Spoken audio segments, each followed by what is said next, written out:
KTO Radio présente À haute voix, la lecture intégrale des œuvres spirituelles majeures. Aujourd'hui, Vie de Thérèse d'Avila.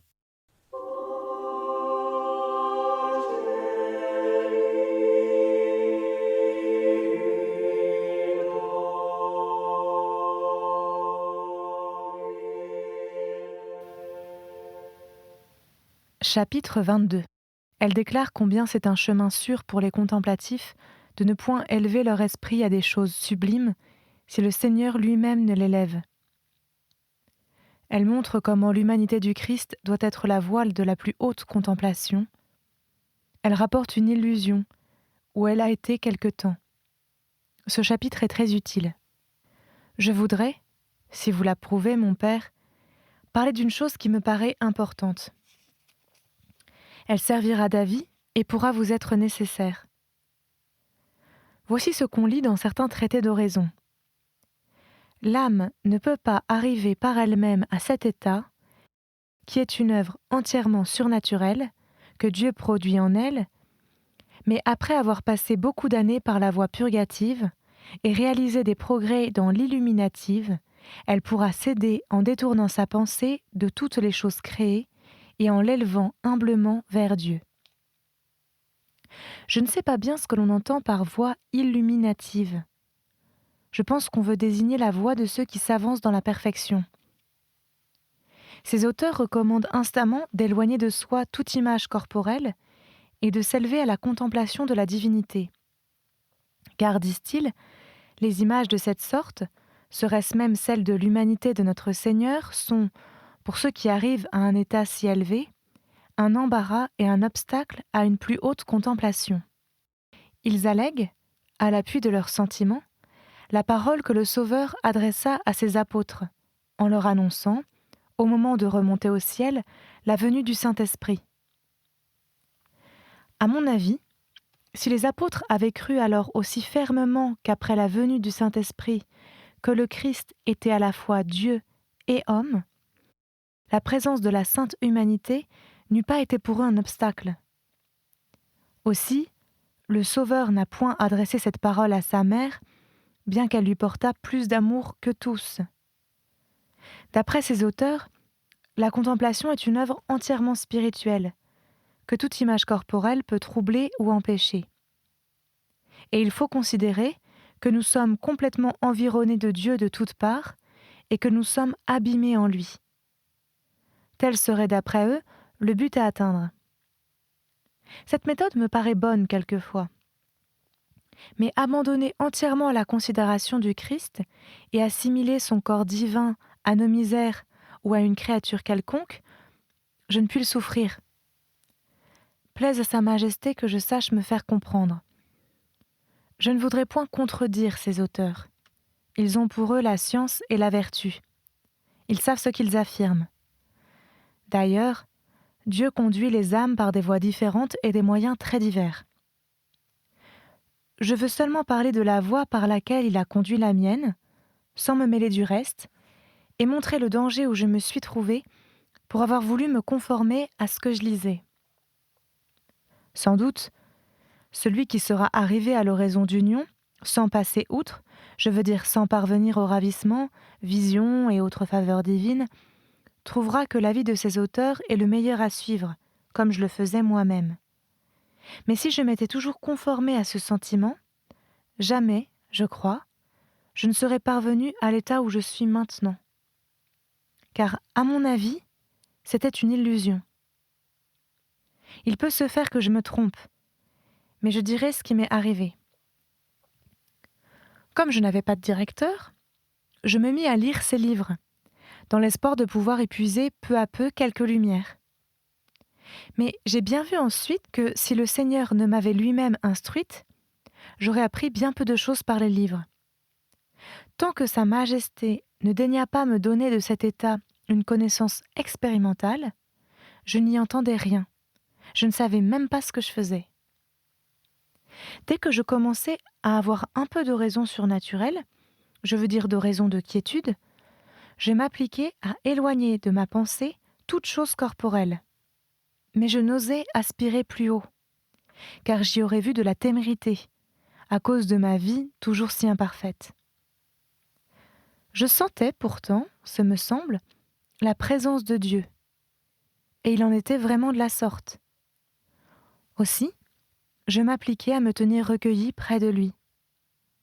C'est là une oraison pleine de suavité, quand Dieu y prête son concours.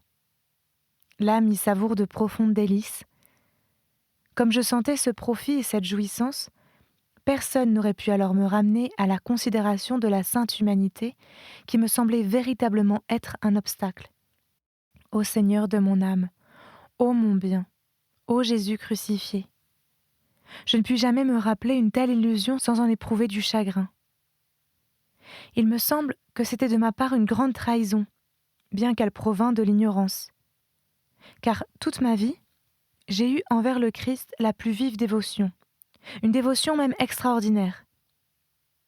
Une telle illusion dura, il est vrai, très peu de temps. Je revenais toujours, comme d'ordinaire, chercher ma joie dans la compagnie de notre Seigneur, surtout lorsque je communiais. J'aurais voulu avoir sans cesse devant les yeux son portrait ou son image, puisque je ne pouvais l'avoir aussi profondément gravé dans mon âme que je l'eusse désiré. Comment est-il possible, ô mon Dieu, que j'ai pu avoir 1 heure seulement la pensée que vous deviez être pour moi un obstacle à un plus grand bien? Et d'où me sont donc venus tous les biens, si ce n'est de vous? Non, je ne veux plus penser qu'il y a eu en cela faute de ma part. J'en ai trop de chagrin. Certainement, ce n'était que de l'ignorance. Aussi, vous avez daigné, dans votre bonté, y porter remède. Vous m'avez donné quelqu'un qui me tira de cette erreur. Puis, vous vous êtes montré à moi très souvent, comme je dirai plus loin. Vous vouliez par là me faire comprendre plus clairement combien grande était cette erreur, m'engager à le dire aux personnes nombreuses à qui j'en avais parlé et à le consigner maintenant ici. Pour moi, il est certain que, si beaucoup d'âmes arrivées à l'oraison d'union ne font pas plus de progrès et ne parviennent pas à une très grande liberté d'esprit, c'est à cause de cette erreur. 2 raisons, ce me semble, peuvent servir de fondement à ma pensée. Peut-être n'ont-elles aucune valeur, mais ce que je dirai, je l'ai vu par expérience. Mon âme, en effet, était en très fâcheux état, jusqu'au jour où le Seigneur a daigné l'éclairer. Elle ne goûtait que par intervalles les consolations spirituelles. Ces heureux moments passés, elle ne trouvait plus, pour résister aux épreuves et aux tentations, cette divine compagnie dont elle a été favorisée depuis. La première raison sur laquelle je m'appuie pour désapprouver cette méthode, c'est qu'elle renferme un petit défaut d'humilité, qui est si caché et si déguisé qu'on ne le sent même pas. Mais trouvera-t-on quelqu'un qui, même après avoir passé sa vie dans toutes les pénitences, oraisons et persécutions imaginables, soit comme moi, assez orgueilleux et misérable pour ne pas s'estimer très riche et très bien payé, si notre Seigneur consent à l'admettre au pied de la croix comme saint Jean? Je ne sais dans quel cerveau, si ce n'est dans le mien, a pu germer la pensée de ne pas se contenter d'une telle faveur. Aussi, bien loin d'y gagner, j'y ai perdu de toute façon. Peut-être le tempérament ou la maladie ne nous permettent pas de méditer sans cesse la passion du Sauveur, car cette considération est pénible. Mais qui nous empêche de tenir compagnie au Sauveur ressuscité, puisque nous le possédons si près de nous dans le très saint sacrement où il est déjà glorifié? Là, du moins, nous ne le verrons pas accablé de souffrances ni déchiré par les fouets, répandant le sang, fatigué de ses courses, persécuté par ceux qu'il a comblés de bienfaits ou méconnus des apôtres. On ne peut pas toujours évidemment penser à de si grandes souffrances. Eh bien, le voici donc ici, avant de remonter au ciel, sans douleur et plein de gloire, stimulant les uns, encourageant les autres. Il est notre compagnon au très saint sacrement. On dirait qu'il lui a été impossible de demeurer séparé de nous un seul instant. Et moi, Ô mon Seigneur, j'ai pu me séparer de vous dans l'espoir de vous mieux servir? Du moins, quand je vous offensais, je ne vous connaissais pas. Mais vous connaître et penser que je m'enrichirais davantage en m'éloignant de vous? Hélas, Seigneur, dans quelle triste voie je m'engageais? Il semble que je m'égarais complètement, si vous ne m'aviez remise dans le chemin. Mais dès que je vous ai vu près de moi, j'ai vu tous les biens. Depuis lors, je n'ai eu, au milieu de toutes mes épreuves, qu'à vous considérer devant vos juges, pour tout endurer avec le plus grand courage. En compagnie d'un ami si dévoué et d'un capitaine si valeureux, qui marche en tête dans la voie de la souffrance, on peut tout supporter. Il est notre soutien, il est notre force.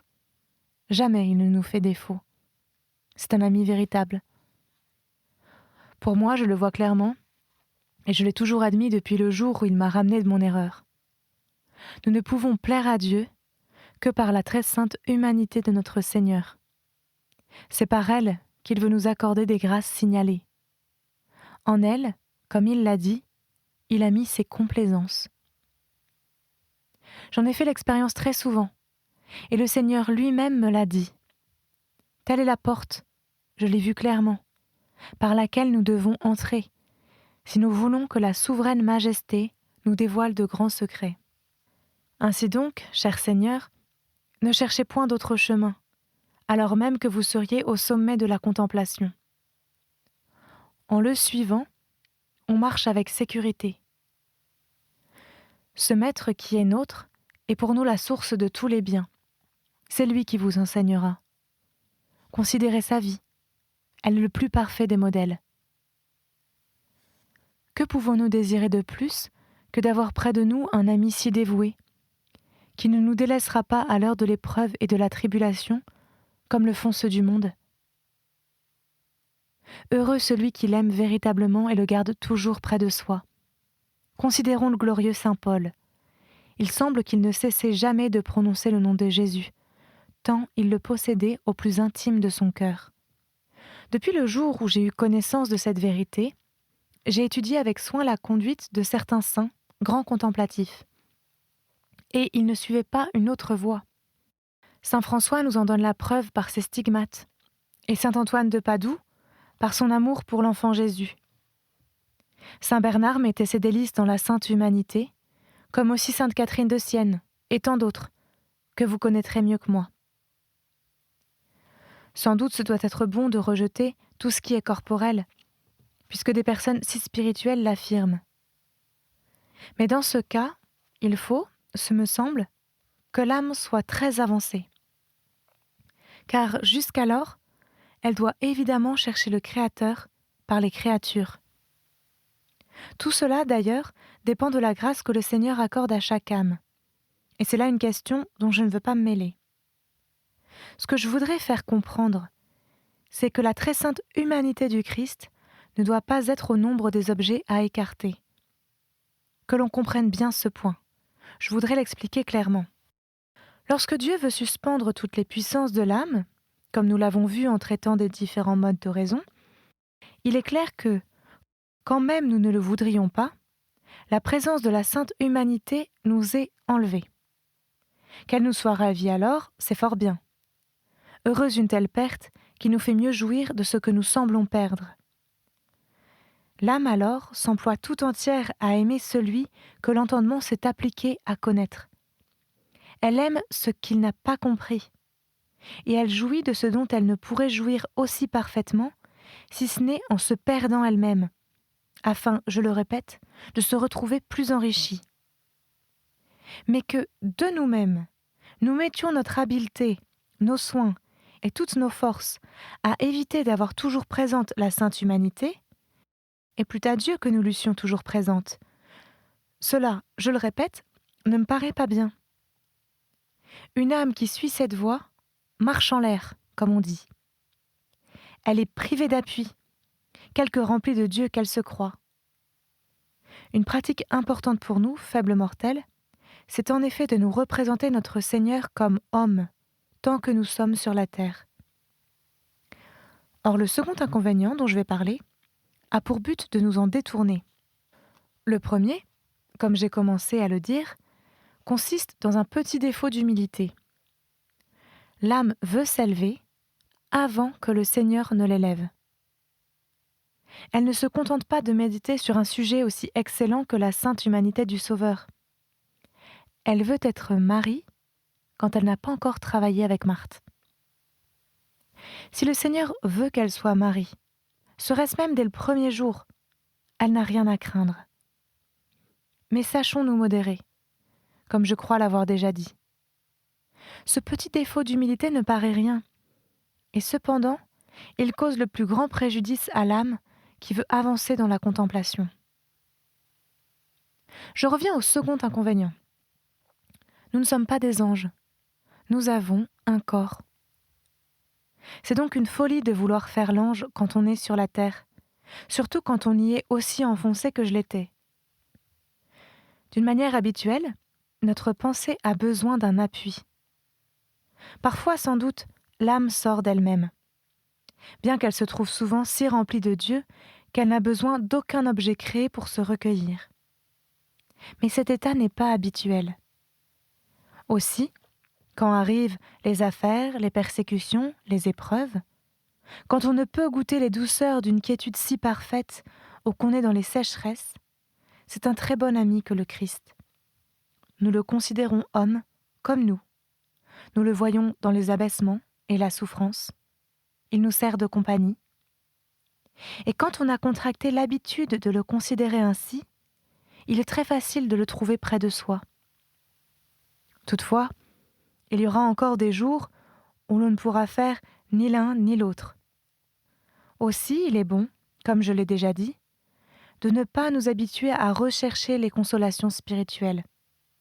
Advienne que pourra, embrassons la croix. C'est là une grande chose. Notre bon maître a été privé de toute consolation. On le laissa seul dans ses épreuves. Nous, du moins, ne l'abandonnons pas. La main qu'il nous tendra nous aidera mieux à monter plus haut que ne le pourrait notre propre diligence. Il s'absentera au moment qu'il jugera convenable, et lorsque le Seigneur voudra, comme je l'ai dit, tirer l'âme hors d'elle-même. Dieu se complaît beaucoup à voir une âme prendre humblement son divin Fils pour médiateur et lui porter tant d'amour que, même s'il veut l'élever à une très haute contemplation, elle s'en reconnaisse indigne, comme nous l'avons vu, et dise avec saint Pierre « Retirez-vous de moi, Seigneur, car je suis un homme pécheur. » Voilà ce que j'ai éprouvé. C'est par cette voie que Dieu a conduit mon âme. D'autres suivront, comme je l'ai dit, un sentier plus court. Pour moi, j'ai compris que tout cet édifice de l'oraison repose sur l'humilité, et que plus une âme s'abaisse dans l'oraison, plus Dieu l'élève. Je ne me souviens pas d'avoir reçu une seule de ces grâces signalées dont je vais parler par la suite, si ce n'est quand j'étais anéantie à la vue de mon extrême misère. Sa Majesté m'aidait à me connaître, et s'appliquait même à me faire comprendre certaines choses que je n'aurais jamais pu imaginer. Pour moi, j'en suis persuadée, quand une âme fait quelque chose pour s'aider dans cette oraison d'union, alors même qu'elle paraîtrait au début réaliser quelques progrès, elle ne tarde pas à tomber très promptement comme un édifice qui n'a point de fondement. Je crains même qu'elle n'arrive jamais à la véritable pauvreté d'esprit.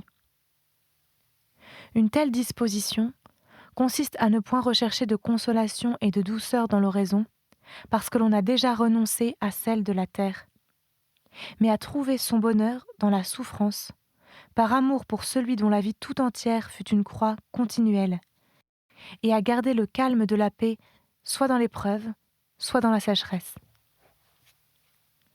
Bien que la nature en souffre, on ne tombe pas dans cette inquiétude et cette désolation qui envahissent certaines personnes. Quand leur entendement n'est pas toujours occupé et que la dévotion sensible vient à leur manquer, elles s'imaginent que tout est perdu, comme si leurs efforts pouvaient mériter un tel trésor.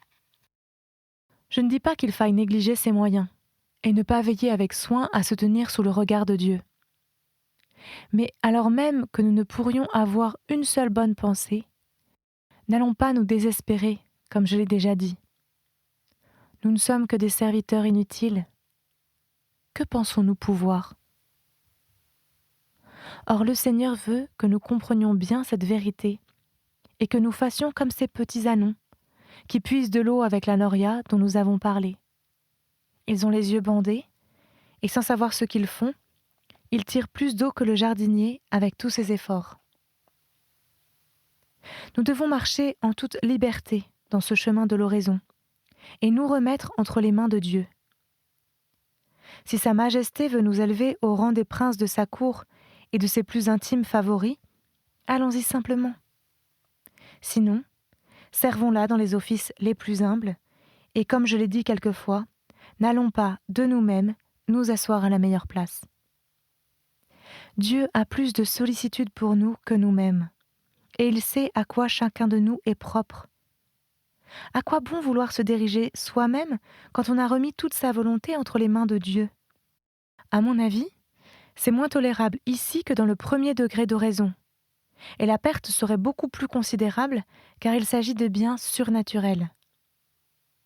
Si quelqu'un a une mauvaise voix, il n'arrivera pas, malgré tous ses efforts, à la rendre belle. Mais si le Seigneur daigne lui en donner une belle, il n'a pas besoin de s'égosiller auparavant. Ne cessons donc jamais de demander à Dieu des grâces, mais avec un plein abandon et une entière confiance en sa libéralité. Puisque l'on nous permet de nous tenir au pied du Christ, veillons à ne point nous en retirer. Demeurons-y, comme nous pourrons. Imitons Madeleine. Et quand notre âme sera assez forte, Dieu la conduira au désert. Ainsi donc, mon Père, tenez-vous-en là, tant que vous n'aurez pas trouvé quelqu'un qui ait plus d'expérience que moi et qui l'entende mieux que moi. S'il s'agit de personnes qui commencent à goûter les douceurs divines, n'allez pas les croire quand elles s'imagineront, en s'aidant elles-mêmes, réaliser de plus grands progrès et se procurer des douceurs plus profondes. Il n'en est rien. Oh, comme Dieu sait bien, quand il le veut, venir à découvert sans employer tous ces petits moyens. Malgré nos efforts, il enlève notre esprit comme un géant une paille, sans que nous puissions résister.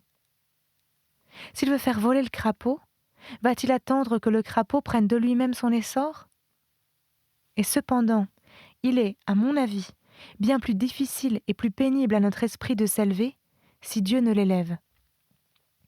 Chargé de terre, comme il l'est, et retenu par 1000 entraves, il lui sert peu de vouloir voler. Cela serait cependant plus conforme à sa nature qu'à celle du crapaud. Mais il est tellement enfoncé dans la fange qu'il a perdu cet avantage par sa faute. Je veux conclure par ceci. Chaque fois que nous pensons au Christ, rappelons-nous l'amour qu'il nous a témoigné en nous accordant de si hautes faveurs, et la charité excessive de son Père qui le pousse à nous donner en lui un tel gage de sa tendresse pour nous. Car l'amour appelle l'amour. Bien que le nôtre ne soit qu'au début et que nous soyons très misérables, ne négligeons rien pour avoir cette pensée toujours présente et nous exciter à aimer. Et si un jour le Seigneur daigne dans sa miséricorde imprimer cet amour en nos cœurs, tout nous sera facile. Nous réaliserons les plus grands progrès en très peu de temps et sans la moindre fatigue. C'était À haute voix, une émission de KTO Radio. Aujourd'hui, vie de Thérèse d'Avila. Lecture, Marie Rambaud. Captation et réalisation, Aymeric Plouminec et Thibaut Dagalier. Une émission disponible en podcast sur ktoradio.com et sur l'application KTO Radio.